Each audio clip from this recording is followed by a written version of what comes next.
नमस्कार. आरआरसी नेटवर्कच्या लेटेस्ट बातमीपत्रात मी नेहा आपल्या सगळ्यांचं स्वागत करते. अशा आहेत आजच्या हेडलाईन्स. हेडलाईन्स प्रस्तुत करता आरआरसी ब्रॉडबँड. महाराष्ट्रात कुठेही मिळणार नाही इतक्या कमी दरात high speed internet broadband connection. अकोल्यातील ग्राहकांच्या हिताला सर्वोच्च प्राधान्य. अकोला जिल्ह्यात 64,000 शेतकऱ्यांना कर्जमुक्तीचा लाभ. या 2 अटींची करावी लागणार शेतकऱ्यांना पूर्तता. मुसळधार पावसाची दमदार हजेरी. सुकणाऱ्या पिकांना दिलासा. हवामान खात्याचा अंदाज 23 जुलैपर्यंत जोर कायम राहणार. बनावट गुटखा फॅक्टरी प्रकरणात मुख्य आरोपी अद्याप मोकाट. एमआयडीसी पोलिसांच्या कारभारावर अकोलेकरांना संशय.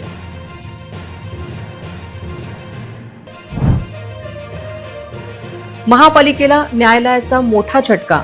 न्यू क्वालिटी हॉटेल कारवाई प्रकरणात 3 शॉप उभारणीला मंजुरी.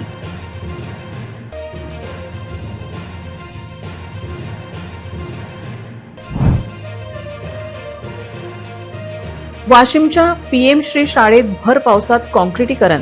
संतापलेल्या ग्रामस्थांची दोषींवर कारवाईची मागणी. आता सविस्तर बातम्या. अकोला जिल्ह्यात पुण्यश्लोक अहिल्यादेवी होळकर शेतकरी कर्जमुक्ती योजनेच्या अंमलबजावणीने वेग घेतला आहे. जिल्ह्यातील 63,000पेक्षा जास्त कर्ज खात्यांनी माहिती पोर्टलवर अपलोड करण्यात आली असून आधार व ॲग्रीस्टॅक नोंदणीचे आवाहन करण्यात आले आहे. अकोला जिल्ह्यात शेतकरी कर्जमुक्ती योजनेच्या पारदर्शक अंमलबजावणीसाठी प्रशासनाकडून वेगाने पावले उचलली जात आहेत. आजवर जिल्ह्यातील तब्बल 63,888 कर्ज खात्यांची माहिती पोर्टलवर यशस्वीरित्या अपलोड करण्यात आली आहे. तर राष्ट्रीयकृत आणि व्यापारी बँकांच्या 33,000पेक्षा जास्त खात्यांचा समावेश आहे. कर्जमुक्तीचा प्रत्यक्ष लाभ मिळवण्यासाठी पात्र शेतकऱ्यांचा आधार क्रमांक आणि अग्रीस्टॅक नोंदणी अत्यंत आवश्यक आहे. त्यामुळे जिल्ह्यातील सर्व शेतकरी बांधवांनी आपली ही नोंदणी त्वरित पूर्ण करून घ्यावी, असे आवाहन जिल्हाधिकारी वर्षा मीना यांनी केले आहे. राज्य सरकारच्या शेतकरी कर्जमाफी योजनेअंतर्गत लाभार्थींची प्राथमिक यादी उद्या 22 जुलै जाहीर करण्याचा प्रयत्न सुरू असल्याची माहिती कृषी मंत्री दत्तात्रय भरणे यांनी दिली. तसेच 30 जुलैपूर्वी पात्र शेतकऱ्यांच्या कर्ज खात्यात कर्जमाफीची रक्कम जमा केली जाईल असे प्रयत्न सुरू आहे. अकोला जिल्ह्यात अखेर पावसाने आज दमदार हजेरी लावली आहे. गेल्या 2 दिवसांपासून सुरू असलेल्या मुसळधार पावसामुळे सुकणाऱ्या पिकांना मोठा दिलासा मिळाला असून येत्या 23 जुलैपर्यंत पावसाचा हा जोर कायम राहण्याचा अंदाज हवामान विभागाने वर्तवला आहे. जून महिना कोरडा गेल्यानंतर अकोला जिल्ह्यातील शेतकरी आणि नागरिक चिंतेत होते. पिण्याच्या पाण्याची टंचाई आणि सुकणारी पिके यामुळे सर्वजण पावसाची वाट पाहत होते. या पावसामुळे शहरातील मुख्य रस्त्यांवर पाणी साचले असून नागरिकांना रेनकोट आणि छत्र्या बाहेर काढाव्या लागल्या आहेत.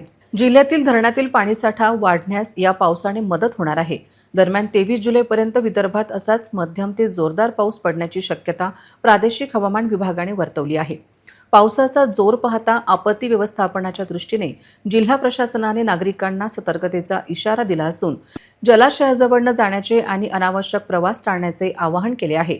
अनेक सखल भागात पाणी साठल्याचे व्हिडिओ समोर आले आहे. महापालिकेच्या स्वच्छता विभागाने नाल्यांची सफाई केली की नाही अशी विचारणा नागरिकांनी केली आहे. प्रादेशिक मौसम केंद्र नागपुर के भविष्यवाणी के हिसाब से 21 और 22 तारीख को वाइड स्प्रेड रेन की फोरकास्ट की गई है और 23 एवं 24 तारीख को फेयरली वाइड स्प्रेड है, मतलब सभी जगह हल्की से मध्यम वर्षा होने का अनुमानित संभावना व्यक्त की गई है. बनावट गुटखा फॅक्टरी प्रकरणातील मुख्य आरोपी गौरव शर्मा याला अद्याप अटक झाली नाही. त्यामुळे अकोला पोलिसांवर संशयाचे धुके दाट होत आहे. तर बनावट गुटखा फॅक्टरी प्रकरणात एफडीएने मकोकाची मागणी केल्यावर अकोला पोलिसांची टाळाटाळ जनतेत संभ्रम निर्माण करत आहे. काय म्हणाले अकोलेकर थेट पाहूया. आणि हे जे गुटखा माफिया आहेत अजूनही यांच्यावर मकोका लागलेला नाही आहे. काय वाटतं तुम्हाला याबद्दल की गौरव शर्मा हा अजूनही फरार आहे, याबद्दल आपलं काय मत असेल? ते पोलिसांचाच हात आहे त्याच्यामध्ये. पकडला का जात नाही? एवढी मोठी पोलीस यंत्रणा आहे. दुसरा आरोपी पकडला जातो आणि हा का पकडला जात नाही? सगळा पैशाचा खेळ आहे आणि त्याच्यामुळेच हे आरोपी मोकाट फिरत आहेत.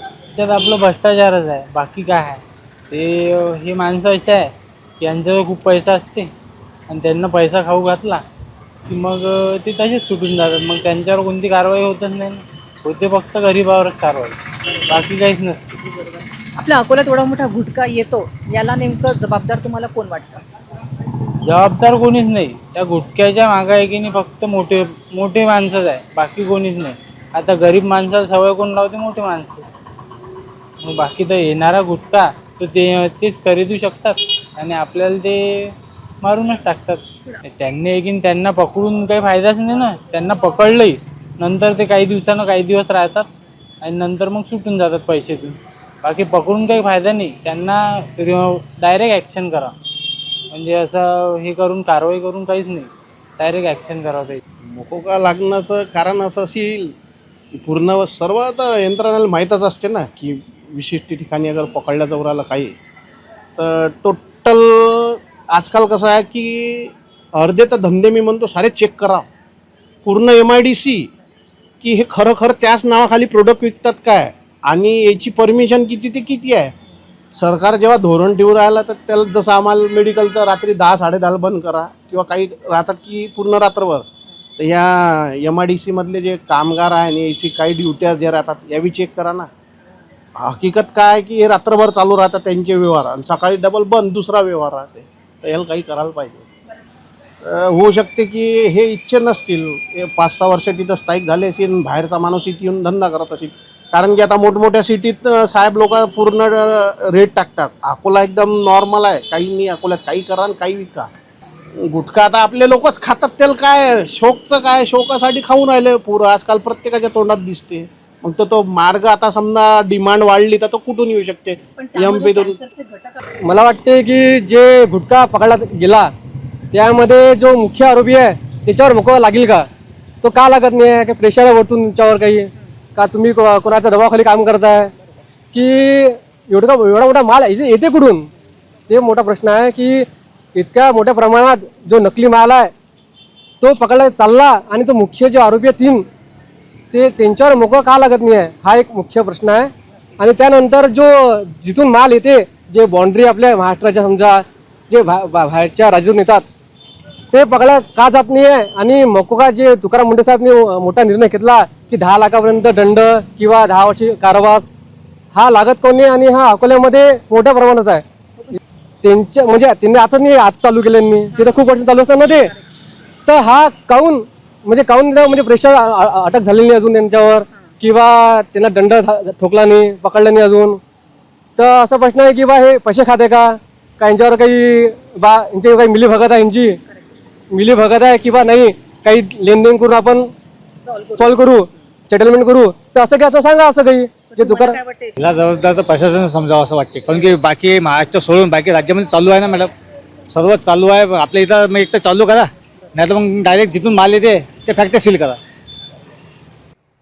अकोला महानगरपालिकेने 13 फेब्रुवारी रोजी रेल्वे स्टेशन चौकातील न्यू क्वालिटी हॉटेलवर केलेली कारवाई आता वादाच्या भोवऱ्यात सापडली आहे. या प्रकरणी अकोला जिल्हा न्यायालयाने अकोला महानगरपालिकेला मोठा झटका दिला आहे. न्यायालयाने मनपाला कारवाईपासून रोखत संबंधित जागेवर टीन शॉप उभारण्यास आणि ताबा कायम ठेवण्यास मंजुरी दिली आहे. अकोला मनपाच्या अतिक्रमण विभागाने लीज मुदत संपल्याचे कारण देत 13 फेब्रुवारी रोजी रेल्वे स्टेशन चौकातील अनधिकृत बांधकामांवर बुलडोझर चालवला होता. मात्र या कारवाईविरोधात याचिकाकर्ते रियाज अहमद आणि शबीर अहमद यांनी अकोला जिल्हा न्यायालयात दाद मागितली होती. या प्रकरणावर 8 जुलै 2026 रोजी सुनावणी करताना जिल्हा न्यायाधीश यांनी महत्त्वाचा निर्णय दिला.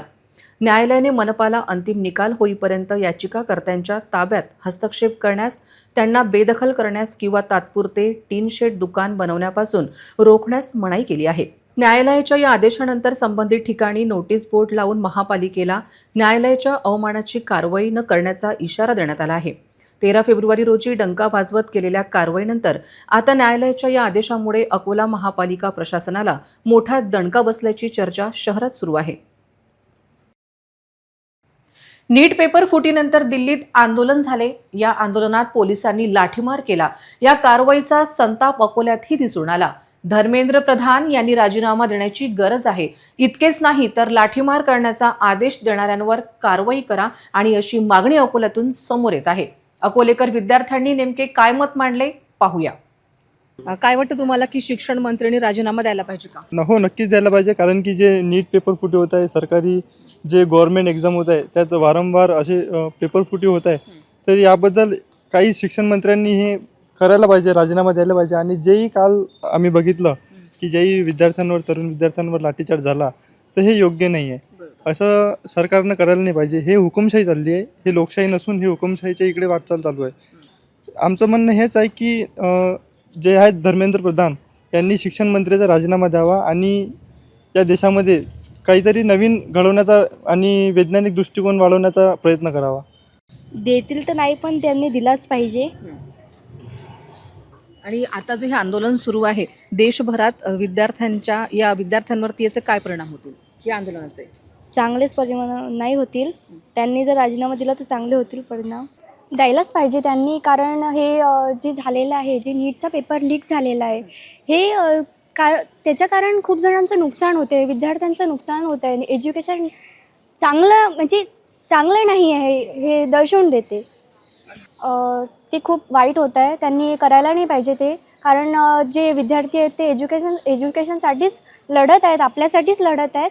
पण त्यांनी करायला नाही पाहिजे. असं एज्युकेशन चांगलं झालं पाहिजे. आणि जे जंतर मंतर हे जे सुरू आहे CGPचं ते चांगलं, त्याच्यामधून चांगलंच झालं पाहिजे. नक्कीच. शिक्षण मंत्री राजीनामा तर नाही देतील, पण त्यांनी दिला पाहिजे, कारण विद्यार्थ्यांच्या एज्युकेशनवरती परिणाम होऊ शकतो. बरोबर. जर नाही दिला तर. बरोबर. हां त्यांनी असं करायला नव्हतं पाहिजे.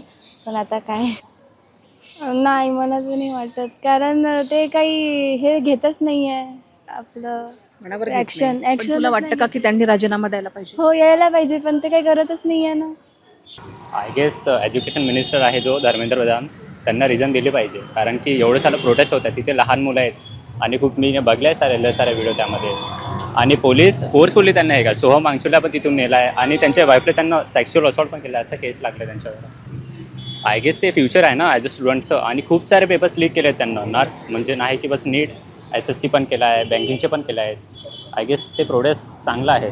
वाटतं तुला की शिक्षण मंत्र्यांनी राजीनामा द्यायला पाहिजे? आय गेस हो, दिलं पाहिजे त्यांना. देतील काय म्हणजे मला असं वाटतं त्यांना दिलाच पाहिजे, कारण जे पेपरच्या बद्दल असं लीक चालू आहे ते खूप चुकीचं आहे. मुलांच्या भविष्यावर खूप त्याच्यावर परिणाम होत आहे, सुसाईड वगैरे. एक पण पेपर आजपर्यंत असा चांगला झाला नाही. 24, 25 नीट सगळे लीकच. त्याच्यानंतर TET, MPSCचे सगळे एक्झाम लीकच होत आहे. तर जे जंतर मंतर दिल्लीमध्ये जे चालू आहे CGP प्रोटेस्ट, तो अगदी बरोबर आहे, तो झालाच पाहिजे. आणि सरकारकडून आमची हीच अपेक्षा आहे की त्यांना शिक्षा झालीच पाहिजे आणि ते राजीनामा दिलाच पाहिजे त्यांनी. परिणाम होतील म्हणजे शिक्षण खूप चांगलं याच्यात चालेल, सगळ्यांना जॉब्स मिळतील, सुसाईड नाही होईल, कोणाची फॅमिली डिस्टर्ब नाही होईल, सगळ्यांना चांगला शिक्षणाचा म्हणजे फायदा होईल, सगळं जॉबलेस नाही राहतील. अकोल्यात लिफ्ट देण्याच्या बहाण्याने एका पीडित महिलेवर धावत्या कारमध्ये अत्याचार केल्याची संतापजनक घटना समोर आली आहे. पातूर घाटात घडलेल्या या प्रकरणानंतर नागरिकांमधून आरोपींना तत्काळ अटकेची मागणी होत आहे. ऑनलाईन तक्रारीनंतर पोलिसांनी दखल का घेतली नाही अशी विचारणा आता होत आहे. सुरत येथून अकोल्यात आलेल्या पीडित महिलेला मालेगाव तालुक्यातील नागुरतास येथे दर्शनासाठी जायचे होते. वाशिम बायपासवर बसची वाट पाहत उभ्या राहिलेल्या या महिलेला मदत करण्याचे सोंग आणून एका पांढऱ्या कारमधील दोघांनी गाडीत बसवले. त्यानंतर पातूरच्या घाटात धावत्या गाडीतच जीवाने मारण्याची धमकी देत या नराधमांनी महिलेवर पाशवी अत्याचार केला. अत्याचारानंतर पीडितेला मंदिरासमोर सोडून आरोपींनी पळ काढला. या प्रकरणी पीडितेने अकोला पोलीस अधीक्षक कार्यालयात तक्रार नोंदवली आहे. कौलखेड परिसरातील या दोन्ही आरोपींवर तत्काळ FIR नोंदवून त्यांना गजाआड करण्याची मागणी आता जोर धरत आहे. आतापर्यंत पीडितेच्या तक्रारीची दखल का घेतल्या गेली नाही अशी विचारणा होत आहे. ऑनलाईन तक्रारीचे पोलिसांनी काय केले अशी विचारणा होत आहे. पंढरपूर आषाढी यात्रेसाठी अकोला ST आगाराने भाविकांसाठी विशेष बसेसचे नियोजन केले आहे. प्रवाशांच्या सोयीसाठी आगारातून तब्बल 50 विशेष बसेस पंढरपूरसाठी रवाना केल्या जात आहेत. प्रवाशांच्या मागणीनुसार या बसेस सोडल्या जाणार आहेत. पंढरपूर आषाढी एकादशीनिमित्त अकोला ST आगाराचे आगार व्यवस्थापक प्रवीण पिसोडे यांनी भाविकांसाठी विशेष वाहतूक व्यवस्थेची माहिती दिली. आतापर्यंत अकोला बस स्थानकावरून 49 फेऱ्यांद्वारे सुमारे 2200 भाविकांनी पंढरपूरचा प्रवास केला आहे. एकादशीपर्यंत 50 बसेस पंढरपूरमध्ये मुक्कामी पोहोचतील असे नियोजन करण्यात आले आहे. या प्रवासात एसटी महामंडळाच्या सर्व सवलती लागू असून पूर्ण तिकीट 970 रुपये तर महिलांसाठी 50% सवलतीसह 490 रुपये आणि ज्येष्ठ नागरिकांसाठी 240 रुपये भाडे आकारले जात आहे. वारकरी व भाविकांनी या विशेष एसटी सेवेचा जास्तीत जास्त लाभ घ्यावा असे आवाहन प्रशासनातर्फे करण्यात आले आहे. आगारातून अनेक भाविकांची पंढरपूर यात्रेसाठी रवानगी करण्यात आली. आत्तापर्यंत आपल्या अकोला बसस्थानकावरून 49 फेऱ्या ह्या पंढरपूरकरता गेलेल्या आहेत. त्या फेऱ्यामध्ये जवळपास 2200 प्रवाशांनी प्रवास केलेला आहे. टोटल एकादशीच्या दिवशी आपल्या 50 बसेस एकादशीपर्यंत मुक्कामी पंढरपूरला पोहोचतील अशाप्रमाणे आपलं यात्रेचं नियोजन केलेलं आहे. परंतु तरी प्रवासी उपलब्धता पाहून प्रवाशांच्या मागणीनुसार बस उपलब्ध करून दिल्या जात आहेत. जास्तीत जास्त प्रवाशांनी या बसेसचा प्रवासाचा लाभ घ्यावा. सदर बसेसमध्ये सध्या सर्व प्रकारच्या सवलती लागू असून पंढरपूर जाणाऱ्या प्रवाशाकरिता पूर्ण तिकीटे 970 रुपये असून महिलांकरिता 490 रुपये तर वन फोरवाल्यांकरिता 240 रुपये प्रवास भाडे आकारण्यात आलेले आहे आणि सर्व सवलती लागू असून जास्तीत जास्त भाविक भक्तांनी वारकऱ्यांनी या एसटी प्रवासाचा लाभ घ्यावा असं मी राज्य परिवहन महामंडळाच्या वतीने आपणास आवाहन करतो. अलंकार मार्केट परिसरातील जोशी सायकलच्या गोदामाला भीषण आग लागल्याची खळबळजनक घटना घडली आहे. या आगीमध्ये गोदामातील लाखो रुपयांचे साहित्य जळून खाक झाले असून मोठे नुकसान झाले आहे. सुदैवाने अग्निशमन दलाच्या तत्परतेमुळे आग वेळेत आटोक्यात आली असून पुढील मोठा अनर्थ टळला आहे.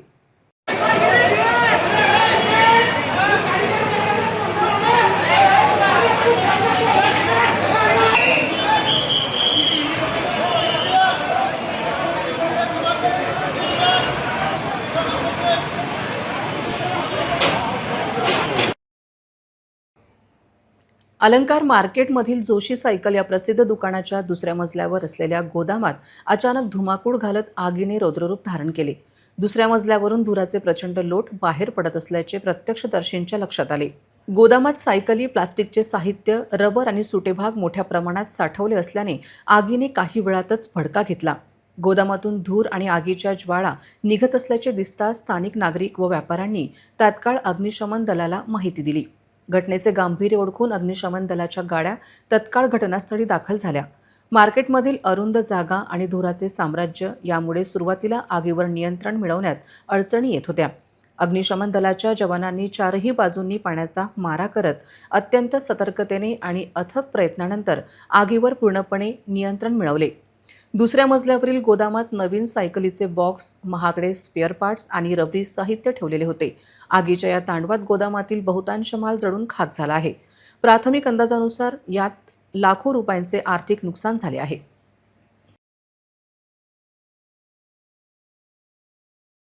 आषाढी एकादशीनिमित्त अकोली रेल्वे स्थानकावरून पंढरपूरसाठी विशेष ट्रेन रवाना झाली.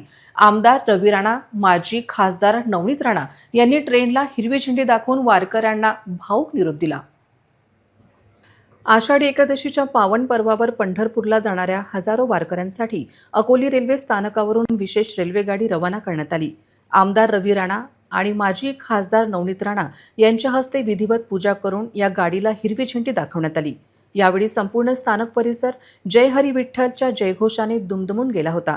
भाजप नेत्या व माजी खासदार नवनीत राणा यांनी वारकऱ्यांना स्वतः साबुदाणा खिचडीचे वाटप करत शुभेच्छा दिल्या, तर युवा स्वाभिमान पक्षाच्या नेत्यांनी भजनाचा आनंद लुटला.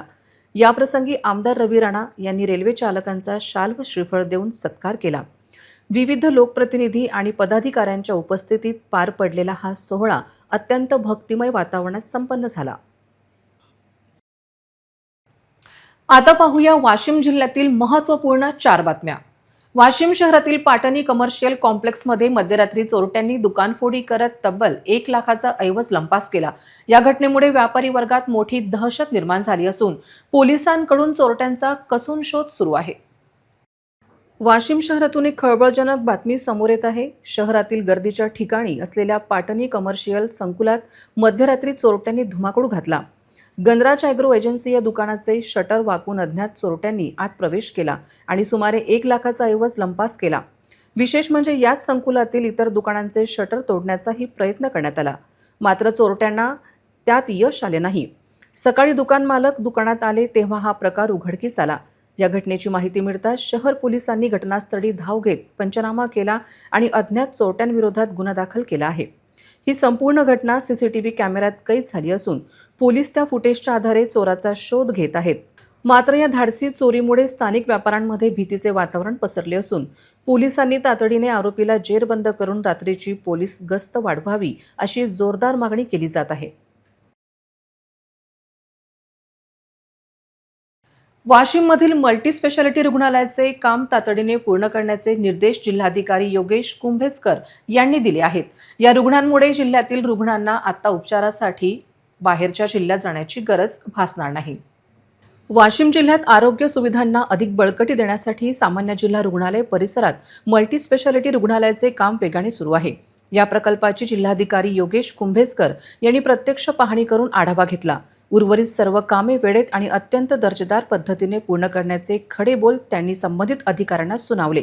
या पाहणी दरम्यान त्यांनी रुग्णालयातील प्रस्तावित कॅथलॅबसह इतर महत्त्वाच्या विकास कामांचीही बारकाईने पाहणी केली. हे मल्टी स्पेशालिटी रुग्णालय लवकरच पूर्ण क्षमतेने सुरू होणार आहे. त्यामुळे हृदयविकारांसारख्या गंभीर आजारांवर अत्याधुनिक उपचार आता वाशिममध्येच उपलब्ध होतील, ज्यामुळे नागरिकांची मोठी गैरसोय टळणार आहे. वाशिम जिल्ह्यात सलग दुसऱ्या दिवशी झालेल्या दमदार पावसामुळे बळीराजाला मोठा दिलासा मिळाला आहे. चिंतेत असलेल्या शेतकऱ्यांच्या पिकांना या पावसामुळे संजीवनी मिळाली असून जलस्रोत भरण्याची आशा निर्माण झाली आहे. वाशिम जिल्ह्यात मागील काही दिवसांपासून पावसाने दडी मारल्यामुळे शेतकरी प्रचंड चिंतेत सापडले होते. काही ठिकाणी उगवण झाल्याने दुबार पेरणीचे संकट घोंगावत होते, तर काही ठिकाणी पिके वाढू लागली होती. मात्र आता सलग दुसऱ्या दिवशी झालेल्या जोरदार पावसाने पिकांना नवसंजीवनी दिली आहे. या पावसामुळे शेतशिवारात आनंदाचे वातावरण पसरले असून दुबार पेरणीचे संकट टळले आहे. या दमदार हजेरीमुळे कोरडे पडलेले लहान मोठे जलप्रकल्प आणि जलस्रोत भरण्याची शक्यता वर्तवली जात आहे. पावसाचा जोर असाच कायम राहिल्यास जिल्ह्यातील आगामी पाणीटंचाईची समस्याही सुटण्यास मोठी मदत होणार आहे. वाशिमच्या कामरगाव येथील PM श्री जिल्हा परिषद शाळेत भर पावसात कॉन्क्रिटीकरण केल्याचा धक्कादायक प्रकार समोर आला आहे. या निकृष्ट कामामुळे ग्रामस्थ संतप्त झाले असून दोषींवर कारवाईची मागणी केली जात आहे. वाशिम जिल्ह्यातील कामरगाव येथील PM श्री जिल्हा परिषद शाळेत शासकीय कामाच्या गुणवत्तेवर गंभीर प्रश्नचिन्ह उपस्थित झाले आहे. शाळेच्या बास्केटबॉल मैदानाचे कॉन्क्रिटीकरण मुसळधार पावसात घाईघाईने उरकण्यात आले. पावसामुळे सिमेंट वाहून गेल्याने हे काम अत्यंत निकृष्ट दर्जाचे झाल्याचा आरोप ग्रामस्थांनी केला आहे. वारंवार विरोध करूनही काम न थांबल्याने ठेकेदार आणि संबंधित अधिकाऱ्यांच्या संगनमतावर संशय व्यक्त केला जात आहे. शासनाच्या निधीची उधळपट्टी करणाऱ्या या प्रकारची सखोल चौकशी करून जबाबदारांवर तत्काळ कठोर कारवाई करण्याची जोरदार मागणी आता कामरगाव ग्रामस्थांकडून केली जात आहे. पुन्हा एक नजर टाकूया आजच्या प्रमुख घडामोडींवर. हेडलाईन्स प्रस्तुत करता RRC ब्रॉडबँड. महाराष्ट्रात कुठेही मिळणार नाही इतक्या कमी दरात high speed internet broadband connection. अकोल्यातील ग्राहकांच्या हिताला सर्वोच्च प्राधान्य. अकोला जिल्ह्यात 64,000 शेतकऱ्यांना कर्जमुक्तीचा लाभ. या 2 अटींची करावी लागणार शेतकऱ्यांना पूर्तता. मुसळधार पावसाची दमदार हजेरी, सुकणाऱ्या पिकांना दिलासा. हवामान खात्याचा अंदाज 23 जुलैपर्यंत जोर कायम राहणार. बनावट गुटखा फॅक्टरी प्रकरणात मुख्य आरोपी अद्याप मोकाट. MIDC पोलिसांच्या कारभारावर अकोलेकरांना संशय.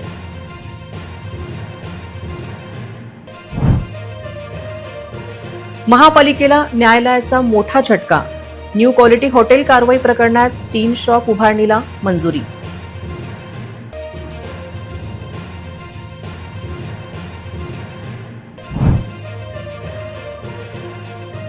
वाशिमच्या PM श्री शाळेत भर पावसात कॉन्क्रिटीकरण. संतापलेल्या ग्रामस्थांची दोषींवर कारवाईची मागणी. बातम्यांसाठी तुम्ही पाहत रहा RRC न्यूज. तुमच्या मोबाईलवर नोटिफिकेशन मिळवण्यासाठी सबस्क्राईब करा RRCचे हे यूट्यूब चॅनल. ट्रेंडिंग आणि लेटेस्ट बातम्यांसाठी RRCच्या इंस्टाग्राम पेजला फॉलो करा. लाईक आणि फॉरवर्ड करा RRC न्यूज अकोलाचे हे न्यूज बुलेटिन. पुन्हा भेटूया लेटेस्ट बातम्यांसह नवीन बातमीपत्रात. तोवर नमस्कार.